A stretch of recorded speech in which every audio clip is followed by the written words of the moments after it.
खंड बा में विस्तार उत्तरी प्रश्न आपको हल करने हैं और क्वेश्चन में दिया है एक सभी खंड कीजिए, सभी खंड हल करने हैं आपको। तो पहला क्वेश्चन दिया है द्विघात समीकरण 4x² माइनस 6x प्लस 5 बराबर 0 का विविध कर फिर ज्ञात करो, विविध कर ज्ञात करना है, ठीक है। फिर उसके मूलों की प्रकृति ज्ञात कीजिए, यानी पहले विविध कर निकालना है फिर उसके मूलों की प्रकृति। तो समीकरण दी है, इधर लिख लेंगे।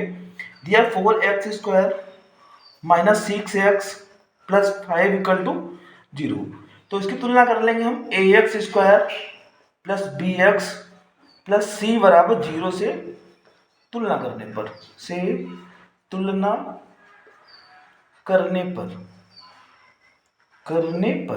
तुलना करेंगे तो a की वैल्यू 4 हो जाएगी। x² के साथ में जो होता है वो a की वैल्यू होता है, तो a बराबर 4 हो गया।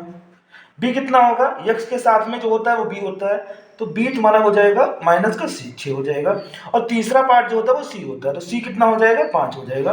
विविध कर का फार्मूला होता है विविध कर d बराबर b² minus 4ac। Value put करेंगे b² तो b का मान माइनस 6 है, तो माइनस 6 का स्क्वायर करेंगे माइनस 4 इंटू a का मान कितना है 4 है और इंटू c का मान 5 है। तो इसका स्क्वायर करेंगे तो माइनस माइनस प्लस हो जाएगा, 6 36 माइनस 4 चौको 16 पंचे 80। तो यहाँ पे माइनस की संख्या ज्यादा है तो माइनस का बचेगा, कितना बचेगा माइनस 10। यहाँ पे 10 ढाई लेंगे, 10 में 6 गया 4, 7 में 3 गया 4, तो माइनस का 44 बचा। जो संख्या माइनस की होती है वो 0 से भी छोटी होती है। अब जब जो माइनस में अगर मान आता है तो वो मूल कैसे होते हैं, वास्तविक नहीं होते, काल्पनिक होते हैं। तो लिखेंगे b² माइनस 4ac छोटा है 0 से, ठीक है। माइनस की संख्या 0 से छोटी होती है, अतः मूल वास्तविक नहीं होंगे,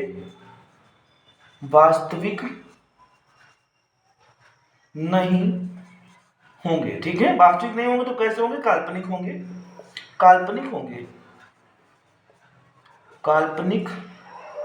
होंगे। लेकिन आंसर में इसमें कुछ में आंसर दे रखा है वास्तविक नहीं होंगे और दे दिया असमान, ठीक है। तो जब वास्तविक नहीं होते वो काल्पनिक होता है, काल्पनिक होंगे, ये राइट आंसर हो जाएगा। मूल कैसे होंगे, काल्पनिक होंगे। और विविध कर इसका ये हो जाएगा माइनस का 44, ये विविध कर हो जाएगा।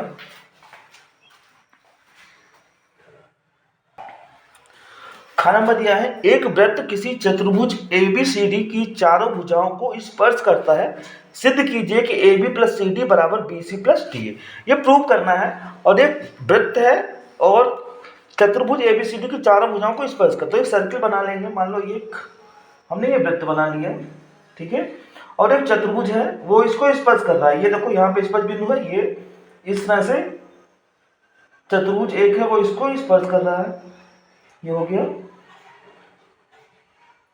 ठीक है। इसका नाम भी है AB, कहीं से आप नाम डाल सकते हैं AB और C और D, ठीक है। ये चतुर्भुज हो गया ABCD, ये वृत्त हो गया और स्पर्श बिंदु उसको कुछ नाम दे देंगे, P ये हो जाएगा, Q हो जाएगा, यहाँ पे R हो जाएगा, स्पर्श हो रहा है, ये स्पर्श बिंदु S हो जाएगा, ठीक है। तो आपने पढ़ा होगा जो किसी बिंदु से अगर स्पर्श वृत्त पे स्पर्श रेखा खींची जाती है तो वो स्पर्श रेखाएं बराबर होती हैं। तो आप यहाँ पे नोट कर लेंगे, तो यहाँ पे लिख देंगे किसी बिंदु से वृत्त पर खींची गई स्पर्श रेखाएं कैसी होती हैं, बराबर होती हैं, रेखाएं बराबर होती हैं। तो यहाँ किसी बिंदु से वृत्त पर खींची गई स्पर्श रेखाएं बराबर होती हैं, यानी A से जो स्पर्श रेखा खींची गई AP और AS ये बराबर है, ऐसे B से BP और BQ बराबर है, C से CQ और CR बराबर है, D से DR और DS बराबर है। तो इसको लिख लेंगे, यानी जो AP है किसके बराबर हो जाएगा, AP बराबर हो जाएगा किसके, इस वाली भुजा के AS के बराबर हो जाएगा, AS के बराबर हो जाएगा, ठीक है। तो ये दोनों बराबर हो गई, ठीक है। अब ये ले लो, कोई ले सकते हैं आप, ठीक है। ये AP हो गया और ये हो गया, तो ये कौन सी SD है, तो SD बराबर है किसके, SD ये बराबर हो जाएगा DR के, समीकरण 1 और ये समीकरण 2 हो गई है एस डी और डी आर के बराबर होगी, ठीक है। तो और ये भुजा किसके बराबर होगी, इसके बराबर होगी, तो लिखेंगे आर सी। आर सी जो है ये इस पर से रेखा क्यू सी के बराबर होगी, क्यू सी के, इक्वेशन नंबर 3 हो गई। लेकिन क्यू बी, क्यू बी ये बराबर हो जाएगी किसके, ये वाली पी क्यू के, पी बी के, पी बी के, ठीक है। ये समीकरण 4 हो गई। अब सभी को जोड़ेंगे, समीकरणों को जोड़ने पर, समीकरण को जोड़ने पर, जोड़ने पर जब जोड़ेंगे तो लेफ्ट हैंड साइड को लेफ्ट हैंड साइड में रखेंगे, राइट हैंड साइड को राइट हैंड साइड में रखेंगे, तो क्या बनेगा, A P plus D R, ये डी आर है, ए पी प्लस ये डी आर है, A P plus D R plus R C plus P B, और बराबर हो जाएगा, थोड़ा नीचे बढ़ा के लिख रहे हैं, ये वाला A S plus S D plus Q C plus Q B, ये हो गया। तो देखो यहाँ पे ए पी है और पी बी, तो ए पी ये है, पी बी ये है, इन दोनों को जब जोड़ देंगे तो कौन सी भुजा बनेगी, ए बी बन जाएगी। ये दोनों मिलकर क्या बन जाएगा, ए बी बन जाएगा, ये हो गया ए बी, ठीक है। डी आर और आर सी कहाँ पे है, डी आर ये है और आर सी ये है, इन दोनों को अगर हम ऐड कर देंगे तो डी सी के बराबर हो जाएगा, डी सी बराबर, ऐसे उधर हो जाएगा ए एस और एस डी, ए एस कहाँ पे है, ए एस ये है, एस डी ये है, ये पूरा जोड़ेंगे तो कितना बन जाएगा, ए डी बनेगा, ए डी हो गया, plus Q C, Q C कहाँ पे है, क्यू सी ये है, क्यू सी और क्यू बी, क्यू बी इसको जब जोड़ेंगे तो क्या बनेगा, बी सी बन जाएगा, बी सी बन जाएगा।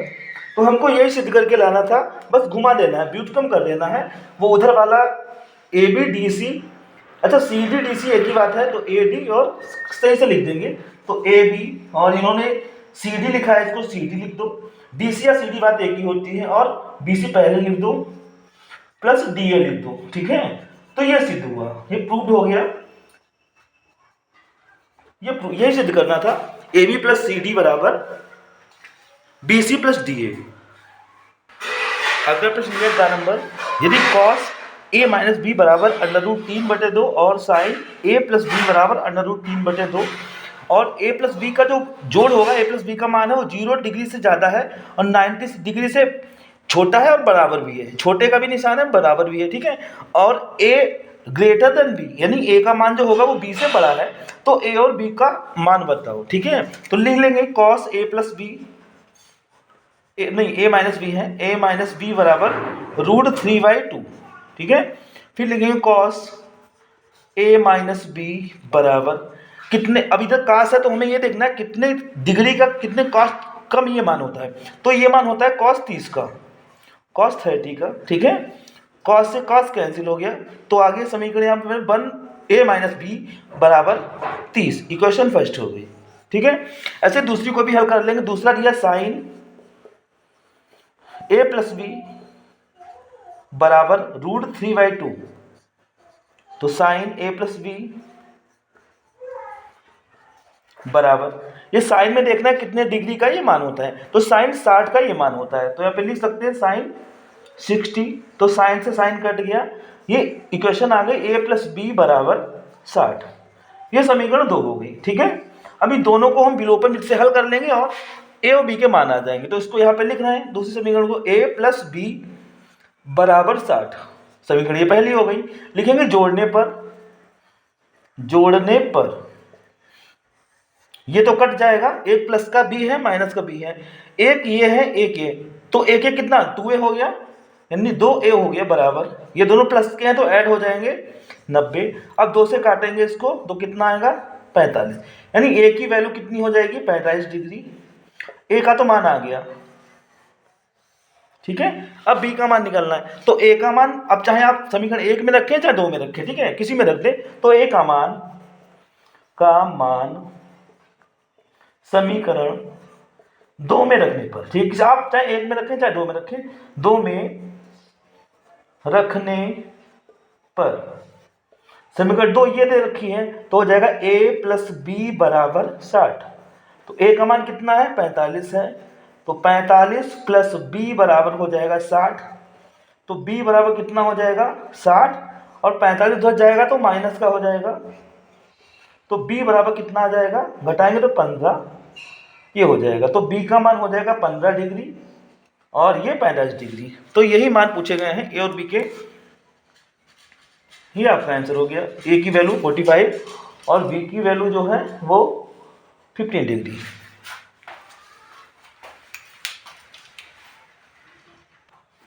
अगला प्रश्न दिया है घ नंबर, निम्नलिखित बारंबारता बंटन का माध्यक ज्ञात करो। माध्यक ज्ञात करना है और ये दो चीजें दे रखी हैं, तो वर्ग अंतराल दे रखा है और बारंबारता दे रखी है। तो आपको याद रखना है माध्यक जब भी निकालना हो तो ये अगला कॉलम बनता है संचयी बारंबारता का, यानी संचयी बारंबारता, ये कॉलम बनता है। और इसमें क्या करते हैं, जो पहला बारंबारता वो उतार लेते हैं और उसमें अगला नंबर जोड़ते हैं। 2 में 3 जोड़ेंगे 5 और 5 में कितना जोड़ेंगे 8, 13 हो जाएगा। और 13 में 6 जोड़ेंगे 19 हो जाएगा। 19 में 6 जोड़ेंगे 25, 25 में 3 जोड़ेंगे 28 और 28 में 2 जोड़ेंगे तो 30 हो जाएगा। 1 2 3 4 5 6 7, 1 2 3 4 5 6 7, ठीक है। तो ये हो गया, ठीक है। और यहाँ पर जो नंबर आता है इसका जोड़ उतना ही होना चाहिए। अगर कुछ अंतर आ रहा है तो समझो कहीं पे गलत जोड़ो, इनको जोड़ इतना होना चाहिए। 2 3 5 8 13, 13 6 19, 19 6 25, 26 17 28 29 30, तो इसका जोड़ कितना हो गया 30। तो सही है, इधर का मान ये बराबर होता है। तो n की वैल्यू 30 आ गई, तो हमें n/2 निकालना है। n/2 कितना होगा, 30 के बटे में क्या करेंगे 2 कर लेंगे, 2 से काटेंगे 15, ठीक है, यानी 15वां पद, 15वां पद। अब आपको देखना है 15 पद किस में आएगा, 2 में तो आएगा नहीं, ठीक है, 5 में भी नहीं आएगा, 13 में भी नहीं आएगा, 15वां पद किस में आएगा 19 में आएगा, ठीक है। तो इस वाले को पद ये जो है इस वाले में जो माध्यक वर्ग होगा वो ये 55 से 60 ये माध्यक वर्ग हो जाएगा। और जो माध्यक वर्ग होता है उसी में हमारा यल, ये पहला हमारा मान किसका होता है यल का मान, और ये किसका होता है मान हमारा एफ का मान होता है, एफ का मान, ठीक है, बारंबारता का मान। और जो ये लाइन है इसके ऊपर जो ये सी एफ का मान होता है, सी एफ। और इनका जो डिफरेंस होता है वो एच होता है, इनका अंतर जो होगा वो क्या होगा एच होगा। अब माध्यक का फार्मूला अप्लाई करेंगे तो होता है माध्यक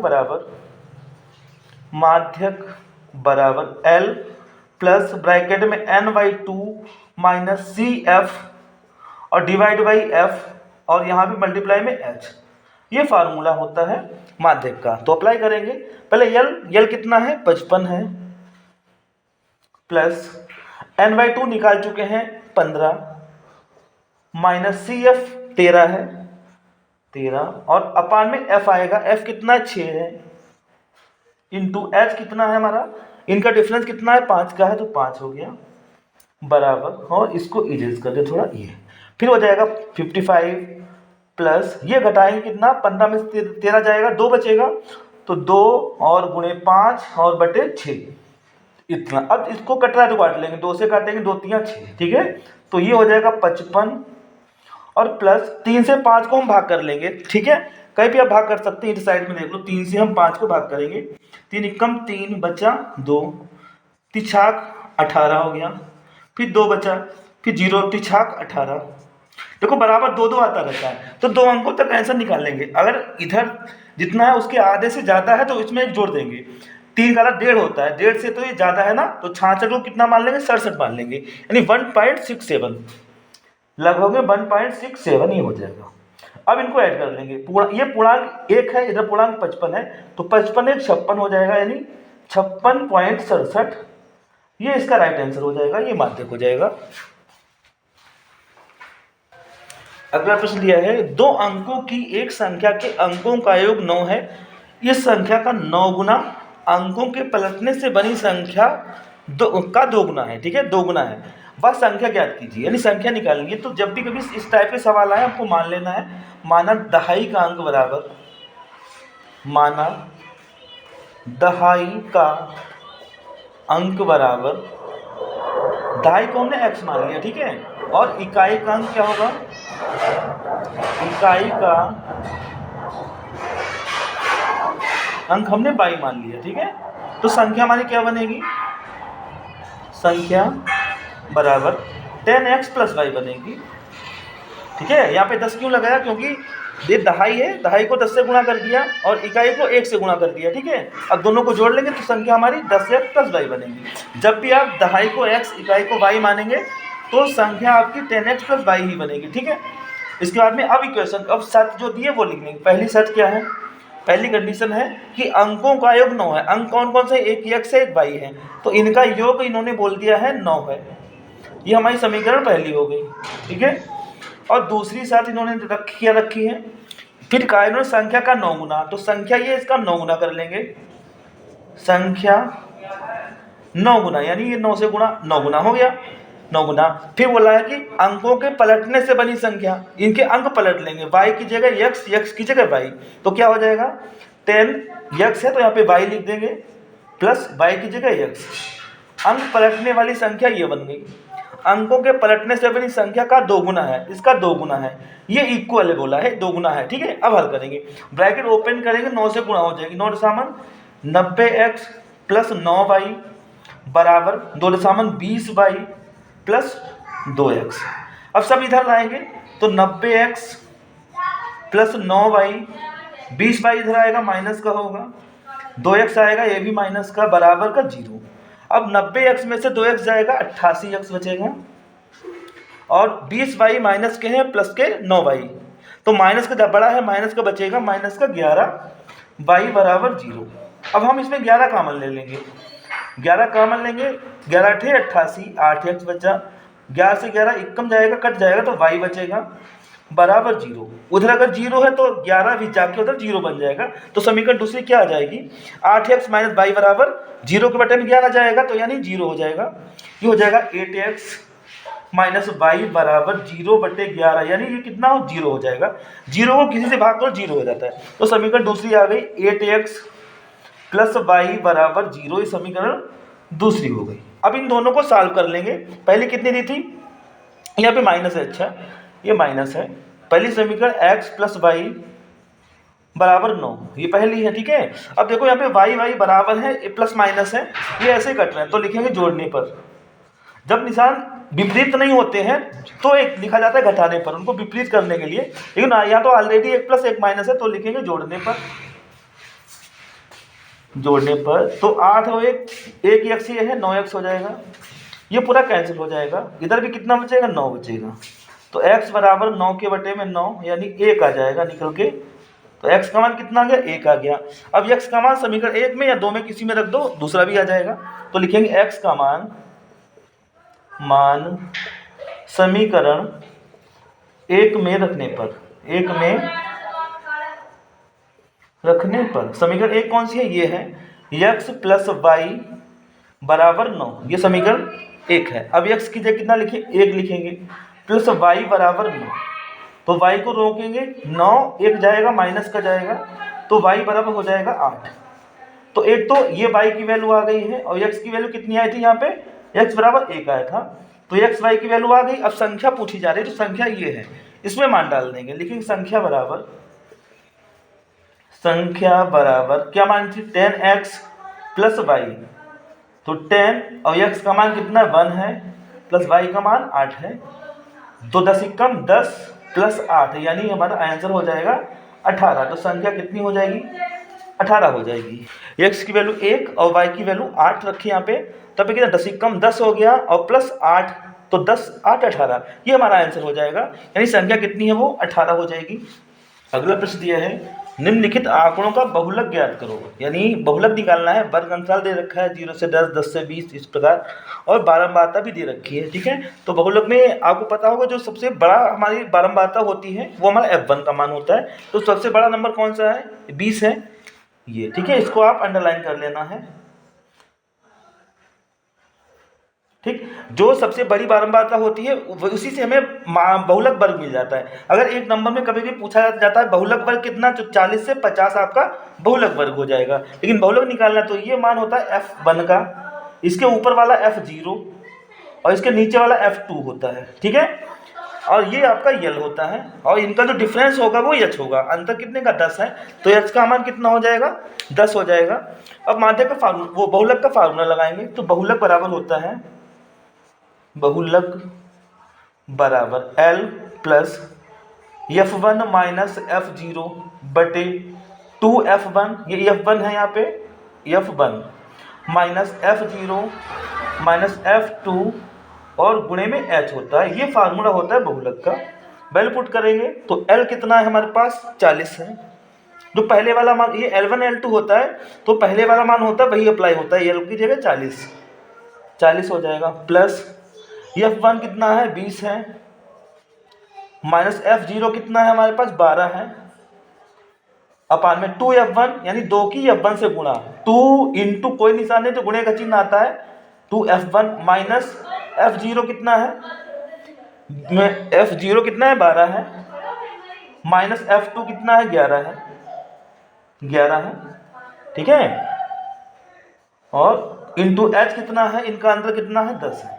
तो इस तरह वैल्यू पुट करेंगे, फिर हो जाएगा 40 प्लस ये घटा लेंगे, 20 में से 12 जाएगा 8 बचेगा 8, और बटे में कितना होगा 20 दूनी 40, और ये दोनों माइनस की है तो माइनस की संख्या जुड़ जाती है, कितना हो जाएगा 12 1 13 10 23, ये 23 हो जाएगा, और गुणे में है कितना 10, फिर हो जाएगा ये 40 प्लस 8 10 की गुणा कर लो, 8 80 हो जाएगा 80, और बटे में कितना 40 माइनस 23, 40 में से 23 को हम माइनस कर लेंगे, 10 में से 3 गया 7, 3 में से 2 गया 1, तो अब 17 से 80 खाली डिवाइड करने को रह गया है, और उसी को हम क्या करेंगे 40 में जोड़ लेंगे, तो भाग करेंगे यहाँ पे 17 से 80 को। चलो कहाँ पे करें, यहाँ पे देख लो, 17 से 80 को भाग करना है, तो 17 चक्कू 68,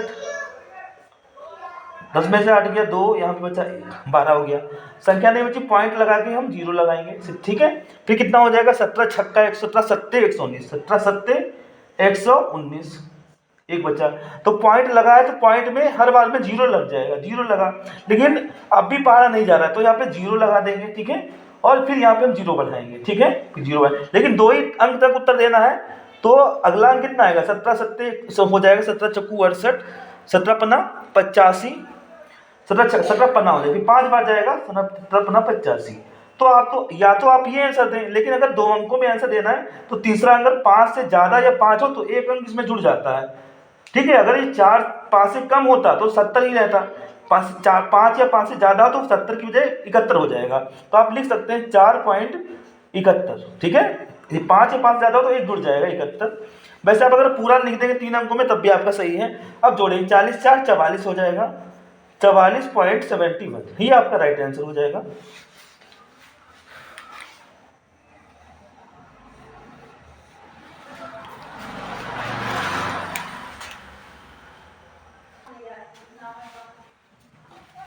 प्रश्न नंबर 2 दिया है, 2 में है किन्हीं 5 खंडों को हल करना है, तो आपको 5 खंड हल करने हैं, लेकिन यहाँ पर हम आपको सभी समझाएंगे, पता नहीं पेपर में कौन से आ जाएगा। तो का पहला दिया, दर्शाइए कि एक धनात्मक विषम पूर्णांक 4q+1 या 4q+3 के रूप का होता है। तो सबसे पहले हम ये मान लेंगे कि एक माना एक धनात्मक विषम पूर्णांक ए, मान कुछ भी मान सकते हैं आप, तो लिखेंगे माना ए एक विषम धनात्मक विषम पूर्णांक है, ठीक है, विषम पूर्णांक है, ठीक है, ये हो गया, ये मान लिया है। और जो यूक्लिड विभाजन प्रमेय क्या होती है, यूक्लिड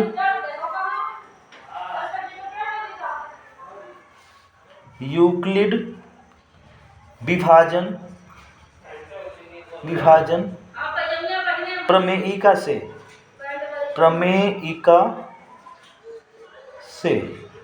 तो ये क्या होती है आपने पढ़ा होगा, a बराबर बी क्यू और प्लस आर होता है, ठीक है।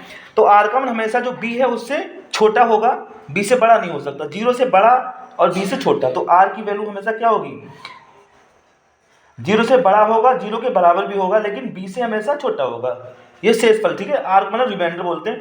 तो यहाँ पे b की वैल्यू कितनी लेंगे, प्रश्न में 4 दिया है तो लिखेंगे b बराबर 4 रखने पर, तो b बराबर 4 रखेंगे, इसमें कितना आ जाएगा, a बराबर 4q+r हो जाएगा, ठीक है। और r का मान क्या क्या हो सकता है, r का मान 0 से लेके 4 है, तो 4 से एक कम कितना होता है, 3 होता है ना, 3 तक हो सकता है, यानी 4 से छोटा ही होगा, ठीक है, यानी आर की वैल्यू होगी 4 से छोटी होगी और 0 के बराबर भी हो सकती है, 0 से बड़ी हो सकती है।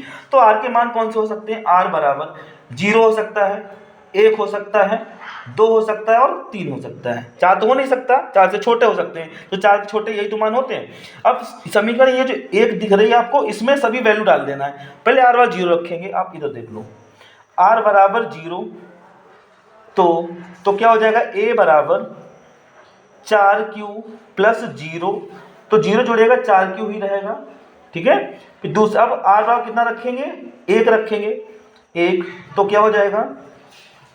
a बराबर 4q प्लस का 1 हो जाएगा, r की जगह 1 रखना है, ये हो गया। अब r बराबर कितना रखेंगे? ऐसे ही 2 रखना है, तो क्या बनेगा? a बराबर 4q प्लस 2 बन जाएगा। फिर r बराबर 3 रखना है, तो कितना बनेगा? a बराबर 4q प्लस का 3 बन जाएगा, ठीक है। आप किसी को अगर 4 से 4 गुणन में 4 है, तो वो संख्या कैसी होती है? सम होती है। 2 या 4, ठीक है, 2 का गुणनखंड 4, 4 का गुणनखंड 2 होता है। 4 जब गुणे में है तो संख्या कैसी होगी? सम होगी। और जो किसी सम संख्या में 1 जोड़ दिया जाता है तो कैसी बन जाती है? विषम बन जाती है। और फिर यहाँ पे ये 2 जुड़ गया है, सम संख्या में 2 जुड़े तो वो सम होता है, और ये 3 जुड़ेगा तो ये कैसी हो जाएगी? विषम हो जाएगी। तो यही इन्होंने बताया कि विषम देखो कौन कौन से, एक तो 4q प्लस 1 इस रूप का होगा विषम, और या तो 4q प्लस 3 इस प्रकार का होगा। तो यही बात पूछा गया, विषम पूर्णांक इसके रूप का होता है। तो लिख लेंगे अतः धनात्मक विषम पूर्णांक, धनात्मक विषम पूर्णांक 4q प्लस 1, यानी एक तो इस प्रकार का होगा 4q प्लस 1 या 4q प्लस 3 के रूप का होता है, बस ये आपको सिद्ध करना था। अगला प्रश्न दिया है, काका सेकेंड नंबर है, 2 क्रमागत धन पूर्णांकों को ज्ञात कीजिए जिनके वर्गों का योग 61 है। जब भी कभी आपको क्रमागत संख्या माननी हो तो आप एक एक जोड़ के मानेंगे। अगर क्रमागत सम या विषम माननी है तो आप 2 जोड़ के मानेंगे, ठीक है। तो यहाँ पे खाली क्रमागत तो एक ही जोड़ के मानेंगे। 2 संख्या माननी है आपको, माना 2 क्रमागत धन पूर्णांक बराबर 2 क्रमागत धन पूर्णांक बराबर, एक तो x मान लेंगे, ठीक है। और अगला कोई संख्या अगली कम मिलती है जब उसमें 1 जोड़ते हैं, अगला हो जाएगा x प्लस 1 हो जाएगा, ठीक है। अब देखिए प्रश्नानुसार ये लिखा है कि इनके वर्गों का योग, यानी इनके वर्गों का जो योग होगा वो 61 के इक्वल होगा। तो लिख लेंगे x का वर्ग, फिर प्लस x प्लस 1 का वर्ग, ये बराबर किसके होगा? 61 के। ये तो प्रश्न में ही दिया है। अब होल स्क्वायर खोल लेंगे, ठीक है, ये x स्क्वायर हो जाएगा। तो यहाँ पर a प्लस b का होल स्क्वायर आपको याद होगा, पहले पद का वर्ग प्लस दूसरे पद का वर्ग, 1 एकम 1 प्लस 2ab, यानी 2 की इस दोनों से गुणा, 2x एकम 2x हो जाएगा। और 61 को बराबर के बाद में था, पहले लाएंगे तो माइनस का हो जाएगा, बराबर का 0। x स्क्वायर 2 जगह है, एक साइलेंट रहता है, ठीक है। एक कितना हो गया? 2 हो गया।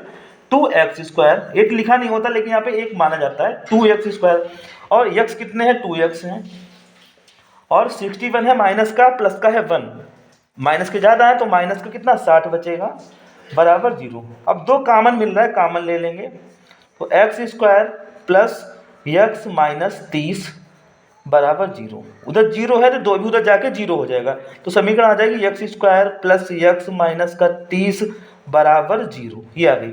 अब इसको फैक्टर कर लेंगे, इसके गुणनखंड करेंगे, ऐसे गुणनखंड करने हैं कि गुणा करें 30 आ जाए, घटाएं तो 1 आ जाए, यहाँ पे कुछ नहीं तो 1 है, ठीक है। तो ऐसी गिनतियाँ 6 और 5 है, 6 माइनस 5, 6 में से 5 घटाओगे तो 1 बचेगा, गुणा करोगे 30 बचेगा। तो इसको सॉल्व कर लेंगे, प्लस x स्क्वायर, यहाँ पे x है, ठीक है। अब ब्रैकेट खोलेंगे तो x दोनों में गुणा हो जाएगी, x square plus 6x minus 5x minus 30 बराबर 0। अब दो पदों में कॉमन ले लेंगे, चलो इधर देखो या इधर, तो इधर आपको समझा दें। ये 2 पदों में कॉमन कितना मिल रहा है? x कॉमन मिल रहा है, यानी x दोनों में है तो x कॉमन ले लेंगे। क्या बचेगा? इसमें से एक x चला गया तो x बचा, प्लस इसमें से x चला गया 6 बचा, फिर माइनस इन दोनों में 5 कॉमन है तो x प्लस 6 बचेगा। अब जो एक जैसे हैं उनको लिख लेंगे, x प्लस 6 एक जैसा है, और दूसरा क्या है x माइनस 5 जो कॉमन लिया था, बराबर 0। एक एक को हल करेंगे, पहले इसके बराबर 0 करेंगे तो हो जाएगा x प्लस 6 बराबर 0। तो x का कितना हो जाएगा 6, x की वैल्यू एक, तो x बराबर हो जाएगा -6, 6 उधर जाएगा तो प्लस का है माइनस का हो जाएगा, एक तो माइनस का आ गया। दूसरा हल करेंगे, x माइनस 5 बराबर 0, तो x बराबर प्लस का 5 हो जाएगा, एक 5 आएगा। ठीक है, वैसे तो हमारे दोनों आंसर होते हैं, लेकिन यहाँ पे लिखा है धनात्मक पूर्णांक, तो पॉजिटिव जो मान है प्लस वाला वही हम मानेंगे, ये 5 मानेंगे। ठीक है, तो वैल्यू डाल दें, मान डाल देंगे क्रमागत पूर्णांक। अब लिख लेंगे क्रमागत पूर्णांक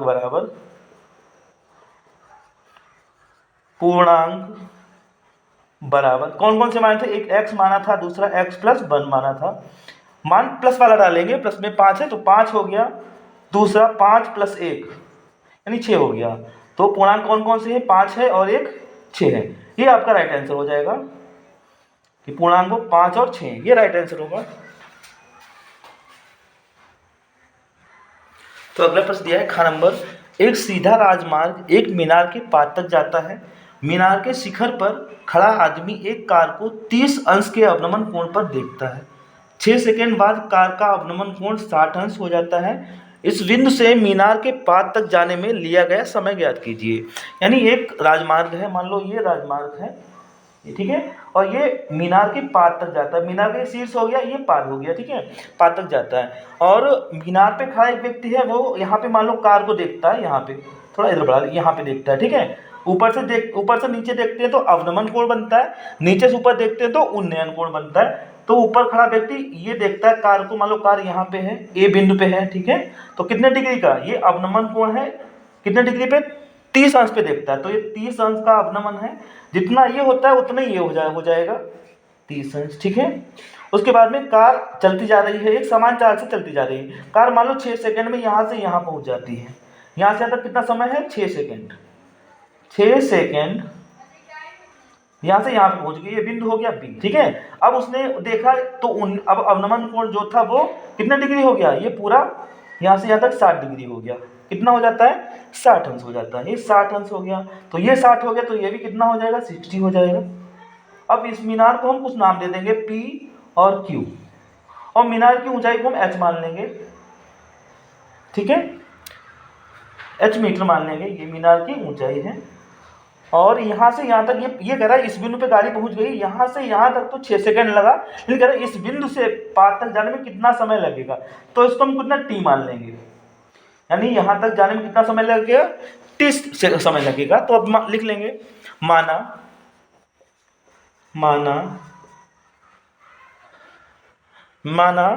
कार को मीनार के पाद तक जाने में, मीनार के पाद तक जाने में समय लगेगा बराबर T, लगेगा बराबर T, चूंकि ये सेकेंड में था तो हम सेकेंड मानेंगे, T सेकेंड, ठीक है, इतना टाइम हमने मान लिया है। अब यहाँ पे दो त्रिभुज आपको दिख रहे हैं, एक तो 30 दिख रहा है और एक 60 दिख रहा है, तो किसी को पहले हल कर लो, पहले इस वाले को हल कर लो, ये 60 जो है, किसी को हल कर सकते हैं आप, ये ट्राइंगल समकोण त्रिभुज है, इसको हल करेंगे, क्या नाम है इसका PQB, ठीक है, तो लिखेंगे PQB में, त्रिभुज PQB में, समकोण भी लिख सकते हैं आप, समकोण त्रिभुज PQB में, ठीक है। अब ये आधार दिया है और लंब दिया है, लंब आधार tan में आता है, तो हो जाएगा tan थीटा बराबर लंब बटे आधार, थीटा कितना 60 है, tan 60, लंब कितना है h है, और आधार कितना t है, ये हो गया, ठीक है। 60 की वैल्यू पुट करेंगे, कितना हो जाएगा, √3 होता है बराबर h अपान t, अपान में एक है, तिरछी गुणा करेंगे h बराबर √3t हो जाएगा। तो ये हमारा h का मान माना हुआ आ गया, इसकी आगे जरूरत पड़ेगी। अब हम दूसरा लेंगे, दूसरा त्रिभुज लेंगे, दूसरा त्रिभुज आपको दिख रहा होगा, ये बड़ा सा दिख रहा है, ये वाला PA, और ये पूरा यहाँ से यहाँ तक Q, तो क्या हो जाएगा PQA, ठीक है। अब ये वाला ले लेंगे, लिखेंगे त्रिभुज PQA में, ठीक है।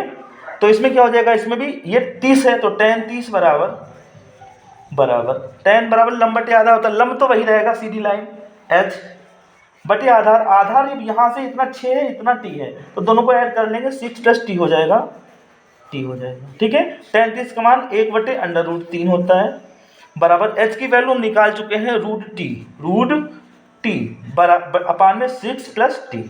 अब तिरछी गुणा कर लेंगे, जब √3 की √3 से गुणा होती है तो √9 होता है, 9 का वर्गमूल फिर 3 हो जाएगा, तो समझो सेम अगर संख्या है तो उनका रूट हट जाता है, सेम संख्या गुणा होगी तो कितनी हो जाएगी 3t हो जाएगी, 3t बराबर 6 + t, ये t इधर लाएंगे तो माइनस में आ जाएगा 3t - t बराबर 6। अब 3t में से एक t एक साइलेंट रहता है, एक घटेगा, 2t बचेंगे, 2t बचेंगे। ठीक है, 2t बराबर कितना हो जाएगा 6। अब t बराबर कितना होगा 6 / 2, 2 3 6, तो t बराबर कितना आ गया 3, यानी जाने में कितना टाइम लगेगा 3 सेकंड का टाइम लगेगा। तो यही आंसर हो जाएगा कि कार को मीनार के पार तक जाने में कितना 3 सेकंड लगेगा।